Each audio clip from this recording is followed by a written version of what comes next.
এখন এই নদীতে ঝাঁপ দিব। পাগলামি করো না। এই নদীতে কিন্তু অঠাই পানি, তুমি যদি এখানে ঝাঁপ দাও তাহলে সন্ধ্যার পর তোমার লাশ পাওয়া যাবে। হাই না না, আমি পানিতে ডুবে মরতে চাই না। আমাকে প্লিজ এই মেয়েটার হাত থেকে বাঁচাও, তাহলে তুমি যা চাইবে আমি তোমাকে তাই দিব। এই মেয়ে, তুমি এখানে কি করছো? আর রম্বুকে কি করেছিল? আরে ও তো আমি ওর সৎ মা। কি সৎ মা? আমি তোমার বাবাকে বিয়ে করে জীবনে সবচেয়ে বড় ভুল করেছি। তোমার বাবা ঋণ করতে করতে ঋণের সাগর বানিয়ে ফেলছে। এত টাকা কে পরিশোধ করবে? 5 মিলিয়ন টাকা ঋণের উপর আছে। এখন তো আমাদের রাস্তায় বসা ছাড়া আর কোনো উপায় নেই।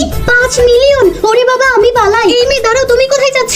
মানতে হবে তুমি খুব ভালো অভিনয় জানো। এখন তোমার ওয়াদা রক্ষার তুমি পালা। বলেছিলে আমি যা চাইবো আমাকে তাই দিবে। আমার একটা চাকরির খুব প্রয়োজন, তাই আমি তোমার পার্সোনাল অ্যাসিস্ট্যান্ট হতে চাই। Personal assistant? আমার কাছে তথ্য আছে, এসএস কোম্পানির মালিক রম্বু একটা প্লে বয়। তার সকল গোপন তথ্য জানতে চায়, আর সেই কাজটা তুমি করবে। তার মানে রম্বু এসএস কোম্পানির সিইও। তুমি যেহেতু তার পার্সোনাল অ্যাসিস্ট্যান্ট হবে, তাই এই কাজটা তোমার জন্য খুব সহজ। আমি তাকে আমার হাতের মুঠোয় আনতে চাই। সে আমাদের কোম্পানির শেয়ারের দাম কমিয়ে দিয়েছে। ইয়েস স্যার, যে করে হোক আমি আমার মিশন কমপ্লিট করবই। যাও।